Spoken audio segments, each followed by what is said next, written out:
welcome to Seen Through Glass. Many of you will know this, but this week here in the UK, car dealerships have finally been allowed to reopen after the government decided to ease some of their lockdown restrictions. Of course, the minute dealerships reopen, where do I head? But to a Ferrari dealership. Not just any Ferrari dealership, arguably my favourite Ferrari dealership and potentially the best Ferrari dealership in the UK. It is, of course, Dick Lovett in Swindon. These guys always have amazing cars lying around, and like all of the Ferrari dealerships around the world, and even the Ferrari factory themselves, they're taking part in something called the Back on Track program, which basically allows them to operate kind of COVID-safe, COVID-friendly way. So yes, we're going to dive inside. You can tell they've got some amazing things like this beautiful F8 Tributo demonstrator. The spec on this is mwah. We're going to look over it in a second, but most importantly, lurking in the shadows behind me, there is a car here today that I cannot wait to check out. It is the brand new Ferrari Roma, a car that I've only been able to look at pictures of it online. I haven't seen one in the flesh yet, and I'm so intrigued by it. But as you can tell, I'm getting overexcited. I need to calm down. Let's go inside first, distract ourselves with some of the other beautiful Ferraris lying around. Then we'll come back, check out the Tributo, and more importantly, the Roma.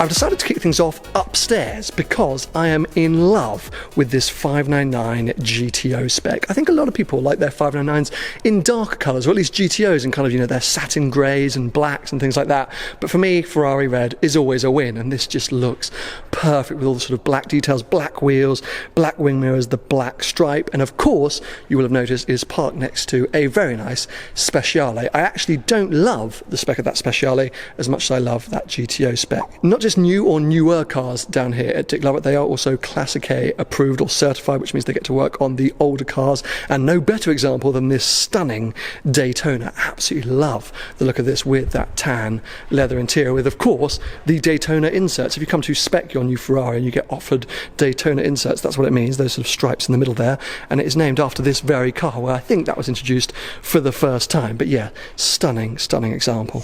I can't think of the last time I saw a yellow California T. I actually think this looks kind of great with the black wheels and stuff. It somehow looks a bit more purposeful and together. Obviously the California has never been a massively loved Ferrari. It's sold incredibly well, you see them all over the place, but I think for purists like me, we kind of see it as maybe a bit of an entry-level car, not a true Ferrari, maybe a bit more of a Maserati? Oh, that's a bit rude. But anyway, it is still fantastic to drive, and I think potentially these are going to start to be a steal. I mean, the Gen 1 Californias, kind of 18, 90 grand, and these Cali Ts were arguably a lot better. So in that spec, I think it's a winner. Right next to it, we obviously have the Portofino, the latest kind of version or variant, which the Roma is an iteration of. I was going to say is based on, but it's not. It's a kind of iteration of the Portofino, but more on that later when we get round to having a proper look at that Roma. But yeah, I'm a fan of this yellow Cali T. I've run outside because the guys have literally just taken delivery of this incredible 488 Pista in a one-off colour called Azzurro La Plata. I'm probably not pronouncing that right, but it's blue, and it's baby blue, and it's amazing with the white stripe, the black wheels. People have been so brave with their spec choices on the Pista, and I have to applaud it. Whilst I, of course, am a fan of resale red, this is just breathtaking. So yes, sorry, I'm a little bit out of breath because I saw this and ran. Amazing.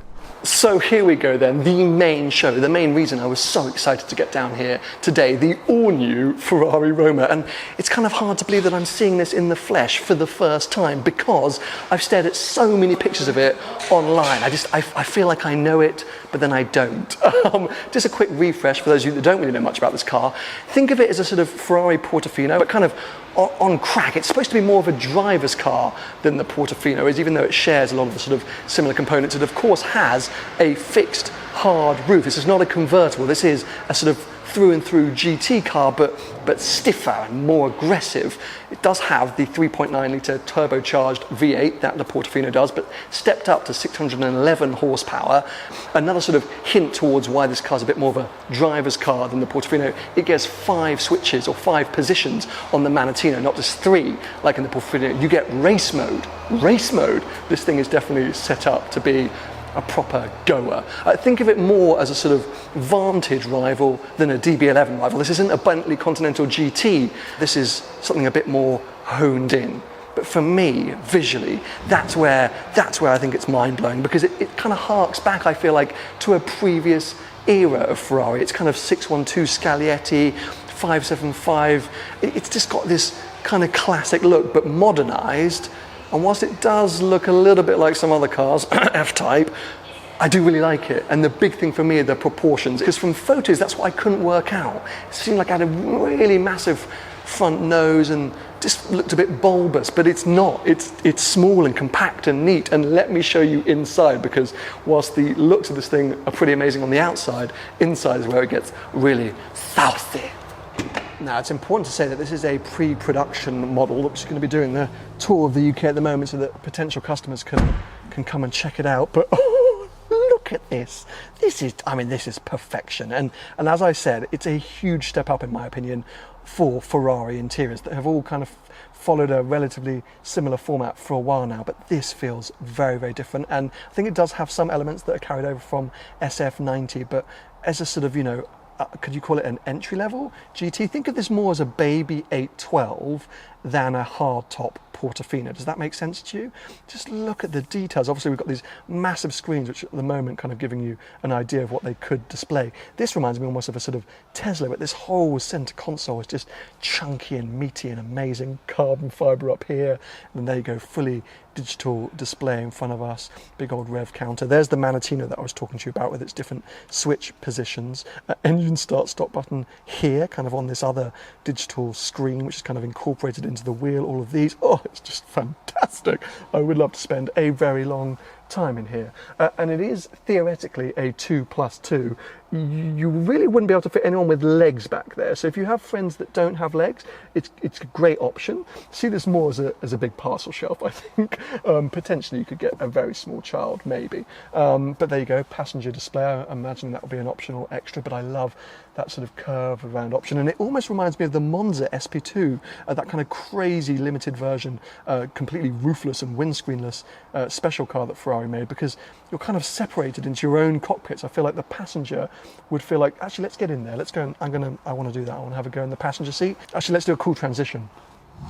So yes, here we go. Hopefully that worked. I really feel like this is still a great place to sit, and actually without the steering wheel, you can kind of get to take in this whole situation even better. Nice little areas here, little cubby holes. Oh, nice carpet reaching up.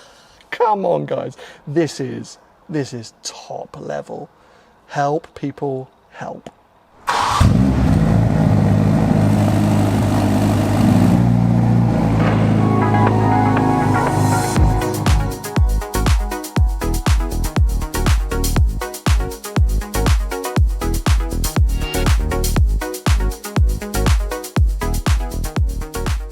The guys from Dick Lovett have very kindly agreed to bring the Roma out of the handover bay, really so I can kind of show you the size comparison against that beautiful F8 Tributo, because yes, that's the thing which I struggle with the most and have sort of, you know, been amazed by today, is really the size of this car. It's small, the package is really compact, and it just looks so great, I think, on the road, or at least on the forecourt. It is really reminding me of the new F-Type, and I think Ferrari might be a bit upset that I'm saying that.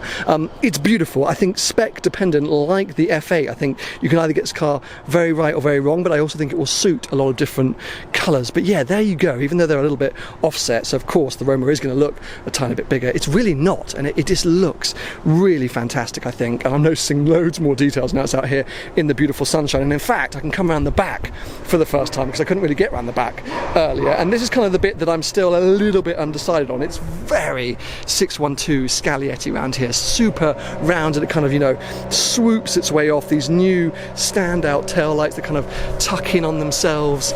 It's still sort of aggressive but beautiful, and very identifiable as Roma. It doesn't really cross over, I don't think, with any of the other models, which I like. But yeah, it's just, I mean, look at that cabin. It's just so inviting. Oh guys, I am just adoring this. What are your thoughts? Is the Roma a win? Should it go in the bin?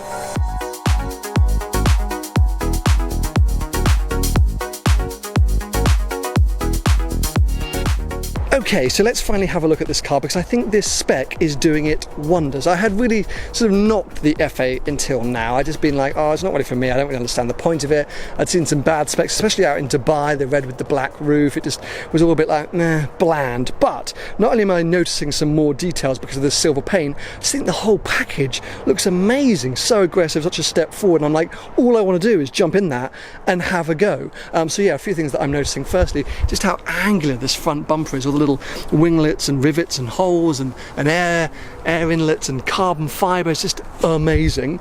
These wheels, which I thought were quite dodgy, a little bit like some of the 812 wheels, actually I think suits this pretty well and is starting to fit with the cars a lot more. But it's this interior which is just really combining together to make an unbelievable package. I think it's that kind of Alcantara dark tan. Now the interior, like I was sort of saying when I was in the Roma, does hark back to sort of quite familiar interiors of recent years in Ferraris. It's not that different to even 458, let alone 488 and maybe even 812. So yeah, not a huge difference there from what you've seen before. Slightly different steering wheel, I suppose, but just this package in general. Then you come around the rear, you also have these two rear taillights, again carried over from 812, and it just looks fat and mean, and it's got presence. But what's so interesting is, whilst this car has lots of features that are familiar from the rest of the Ferrari range, obviously the Roma, completely different, stands out on its own, which is what I kind of like about it. But I gotta stop getting distracted by this, because of course I'm trying to show you this beautiful F8. What are your thoughts, people? Do people feel like this is kind of a stopgap, something just in between the 488 and whatever's next, or are people excited by this? I'm sure it's going to sell like hotcakes, because let's face it, Ferraris kind of tend to do so. But there's not a lot of buzz, I suppose. I do want to get behind the wheel of it and just check out what it is all about. And really, I want to get behind the wheel of this one, because if it goes anywhere near as good as I think this looks, by God, I'll be excited.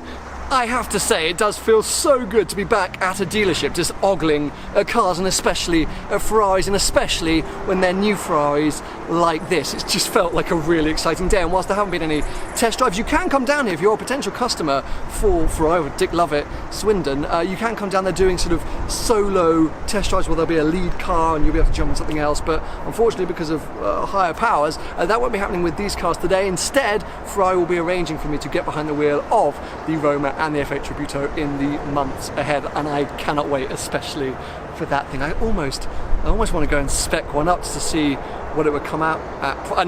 No, that's ridiculous. I can't afford it. But hey, let's all work hard. Who knows what the future might hold. But anyway, if you are also excited for dealerships to be open again, if you've been looking at buying cars, or if you've just been enjoying seeing things like this back on the channel, give this video a thumbs up and make sure you stay subscribed for plenty more videos to come.